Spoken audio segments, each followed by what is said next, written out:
Bonjour. Aujourd'hui, une nouvelle petite capsule pour le bien-être et la santé.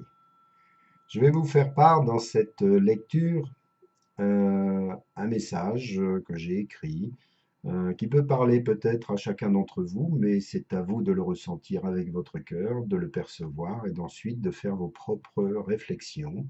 Cela vous appartient. Donc, je ne fais que émettre des suggestions, des pensées qui sont les miennes. À vous de voir ensuite comment ça s'opère en vous. La question est, êtes-vous prêt pour faire la paix? Alors installez-vous confortablement, mettez-vous en position de méditation pour mieux entendre ce texte euh, et écoutez avec votre cœur. Êtes-vous prêt pour faire la paix? À la veille du début du confinement, beaucoup trop d'interrogations se font sur ce qui est bien ou mal, que penser, quoi faire. Des questions et de multiples réponses, mais rien pour nous rassurer, des infos circulent, bien trop d'infos. Les médias, la radio, les journaux et l'Internet propagent en boucle des informations, souvent contradictoires, et chacun pense détenir un bout de vérité. Toutes ces choses ne font que nous diviser. Isolés ou en petits groupes, nous ne sommes plus un danger pour la masse dominante. L'urgence, la peur et le stress ne permettent à personne d'avoir une attitude raisonnée et d'utiliser son bon sens. Alors, comme un troupeau de gnous, nous courons traverser une rivière emplie de dangers, et seuls les plus forts vont s'en sortir. Beaucoup seront les victimes d'un scénario très souvent expérimenté. Sommes-nous des cobayes? Sommes-nous des complotistes quand nous faisons appel à notre liberté de penser et de remettre en question la doxa des médias et des gouvernements? Dans les pays aux pratiques libérales, financières et mondialistes, dites démocratiques, où l'on punit, enferme et interne de simples donneurs d'alerte, que doit-on en déduire? Avons-nous le droit à la vérité? Tous ces chiffres, ces statistiques, qui nous font croire que dans la course à la comptabilité morbide et macabre, à qui sera le plus meurtrier entre les anciennes et nouvelles pandémies, les maladies et autres cancers, finalement, on va finir par préférer le coronavirus, car c'est le plus gentil pour l'instant. Et puis, il y a tellement de façons de mourir, sans compter les accidents, et aussi toutes les violences et les guerres qui ne sont pas comptabilisées dans ce constat. Au lieu de se confiner dans nos peurs, on devrait se réveiller pour un avenir meilleur. La prise de conscience va finir par avoir lieu de toute façon, et certains devront répondre de tous les crimes commis envers l'humanité. Espérons que nous serons à même de leur pardonner, comme nous devons aussi nous pardonner nous-mêmes pour les avoir laissés faire, pour qu'enfin nous obtenions la paix dans ce monde qui en a grandement besoin. Nous ne pourrons plus dire que nous ne savons pas. Nous ne pouvons plus être naïfs et inconscients. Car maintenant nous savons, nous sommes très informés de tout.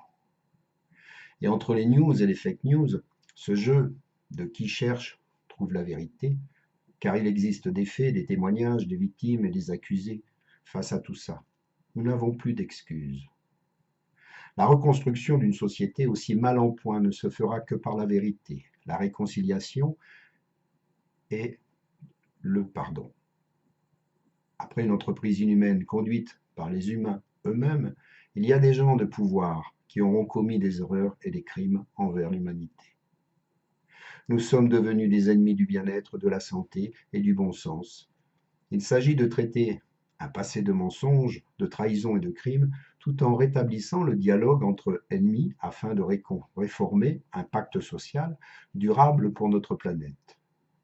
Pour recréer le lien social avec ceux qui sont considérés comme des ennemis capables de tout pour des intérêts et des profits, il faut précisément axer le dialogue sur la révélation, faire la vérité concernant toutes les exactions commises à ce jour. Cela peut se solder par la traduction des coupables devant des instances juridiques nationales ou internationales. Tel fut le cas à Nuremberg, avec une procédure de réparation et de condamnation des bourreaux. Cela dit, pour inscrire cette étape dans l'avenir, la réconciliation doit aussi et surtout intégrer les personnes reconnues coupables. Les autorités et les juges peuvent aussi choisir d'amnistier alors certaines personnes coupables d'exactions afin de les remettre en circulation et de ne pas mettre en péril l'ordre de la société, en contrepartie, bien sûr, de leurs aveux et de les crimes commis. Les victimes sont reconnues et bénéficient alors d'une réparation. Les faits sont reconnus et dénoncés, les coupables avouent leurs crimes ou leur incompétence. Les victimes sont entendues. En contrepartie, les coupables ne seront pas traduits devant la justice ou pourront bénéficier d'une remise de peine. Imaginez, la simple révélation de la vérité pourrait donc amorcer une transition vers une nouvelle société. Pour espérer réussir le processus de réconciliation, il doit reposer sur un éclaircissement fait par des experts et des victimes sur les exactions commises. Il s'agit d'élaborer une délibération sur l'histoire. Ce travail contribue à s'accorder sur le passé et ainsi permettre une reconstruction de la société. Cette justice dite aussi justice restauratrice se nourrit donc principalement d'un travail de mémoire. Sans aveu, sans regret, porté par les individus ou par les autorités, la soi-disant réconciliation n'aboutirait qu'à un semblant de guérison. La reconstruction ne pourra se faire que dans la transparence.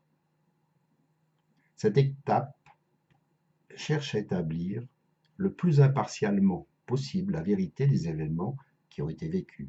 Il faut s'efforcer de ne rien survaloriser et de ne rien oublier non plus. Il s'agit de permettre aux victimes ou à ceux qui se sentent comme tels de se faire entendre, d'avoir la parole. Une parole juste doit donc pouvoir être dite et entendue par tous de manière suffisamment crédible et fiable. La représentation du passé se doit d'être suffisamment consensuelle pour ne pas être remise en cause dans le futur. Réalisé dans un cadre institutionnel, le travail de mémoire et de reconnaissance des exactions doit être initié en premier lieu par la société civile elle-même. Il faut savoir que le pardon est nécessaire au processus de réconciliation. C'est un acte gratuit qui permet aux personnes offensées de se libérer de leurs sentiments de vengeance, de stress et d'amertume, sans pour autant nier leur droit au ressentiment. Le pardon peut être demandé par des États, des institutions ou des groupes de personnes. Mais le pardon n'est en aucun cas un droit. Il ne peut être exigé des victimes. Il n'a de valeur que s'il est accordé par les victimes. On ne peut pardonner au nom d'autrui. Enfin, il ne faut pas confondre pardon et oubli. Au contraire, le pardon suppose qu'on se souvienne, qu'on assume ce qui, un jour, s'est produit. Un processus de réconciliation qui s'opère sans violence doit être issu de la volonté du peuple.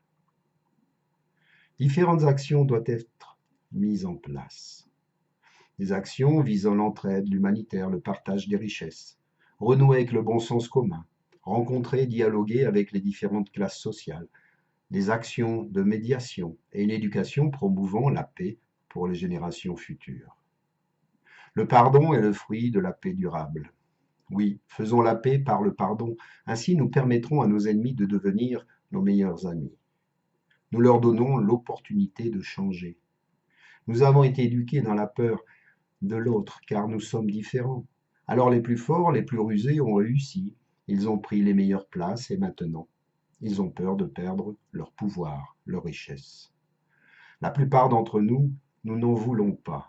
Beaucoup ont compris que le bonheur n'est pas celui d'avoir, mais d'être tout simplement. La vie a bien plus de valeur, et c'est cela même que les puissants ont oublié. Ils s'en prennent aujourd'hui aux microbes, aux bactéries. Les virus sont nos ennemis.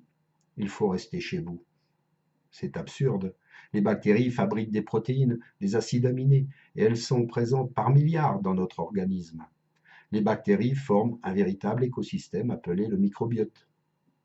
Elles sont à l'origine de toute vie sur Terre, de notre évolution, et sans virus, pas d'évolution possible. Rien n'est hasard, tout a sa raison d'être. Alors qui sont nos véritables ennemis? Les menteurs, la désinformation, l'ignorance et les fausses croyances. Nous devons exiger la clarté et la vérité, même si cela nous dérange. Ayons ce courage d'affronter les choses et de pardonner à ceux qui ont préféré se taire, à ceux qui ont participé à la propagande dans l'espoir d'obtenir des faveurs de leur hiérarchie, voire la définition de l'oligarchie. Mais eux aussi, tout comme nous, sont des victimes inconscientes d'un système erroné et aussi vieux que le monde, celui de la compétition, d'un ego dominant et entretenu par les fausses croyances. Je dois devenir quelqu'un d'important. Mais qui est plus important que Dieu lui-même? C'est absurde, car il n'existe pas physiquement, il n'a pas besoin d'apparence, il n'a rien à prouver à personne et ne s'impose à personne. Il est. Il est le tout et l'invisible. Vous pouvez y croire ou non, cela ne change rien. Vous êtes à l'image de Dieu. Vous êtes déjà quelqu'un, car vous existez, vous n'avez pas besoin d'être quelqu'un d'autre. Le fait d'être vivant ici sur la terre est déjà la preuve que vous êtes parfait et exceptionnel. Pourquoi douter de votre existence? Ne vous souciez pas de la mort, elle viendra de toute façon. Vous êtes éphémère ici sur cette terre. Alors prenez plutôt attention à la vie et remercions-la chaque jour. Seuls, nous ne sommes pas si importants, mais ensemble, nous pouvons faire tant de belles choses. Si le Dieu que nous voulons est amour et lumière, alors soyons à son image et propageons cette idée. Contaminons les esprits de bons sentiments. Soyons plus contagieux que le virus Covid-19 en éclairant le monde avec tout notre amour et notre bienveillance. Nous ouvrons ainsi les portes vers un monde meilleur, un monde qui ne peut se faire qu'ensemble. Alors je vous aime, je nous aime. Namasté. À bientôt.